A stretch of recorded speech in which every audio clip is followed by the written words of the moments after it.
అందరికీ నమస్కారం. మీరు చూస్తున్నారు తెలుగు రైతు అనే యూట్యూబ్ ఛానల్. నేను మీ చిట్టుబాబు. ఈ రోజు ఏంటంటే అన్న పొలంలో కలుపు మందు వేస్తాం అన్న. కలుపు మందు మా పొలం వచ్చి సుమారు 10 నుంచి 15 రోజులు అయింది.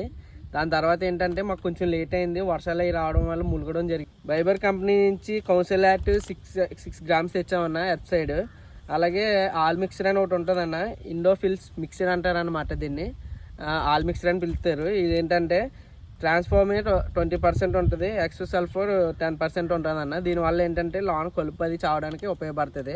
దీన్ని ఏ విధంగా పిచికారీ చూసారు కదన్నా. మనం అయితే ఈ విధంగా దీన్ని రెండు భాగాలుగా డివైడ్ చేసుకున్నాం. కాకపోతే ఏంటంటే మీరు ఎప్పుడైనా దాన్ని మిక్స్ చేయడానికి చేతితో గట్ట ఎప్పుడు తిప్పకండి అన్న. మీ దగ్గర ఏమన్నా కర్రపులు కానీ ఏమన్నా చిన్న కర్ర ముక్కలు కానీ ఏమన్నా ఉంటే దాంతోనే తిప్పండి. వేసినప్పుడు కూడా కొంచెం జాగ్రత్తగానే వేయండి. ఎందుకంటే చాలా జాగ్రత్తగా ఉండాలి. నేను ఇంతకు ముందు వీడియోలో చెప్పాను, ఇప్పుడు కూడా చెప్తున్నాను, చాలా జాగ్రత్తగా ఉన్నాను అన్న. మనం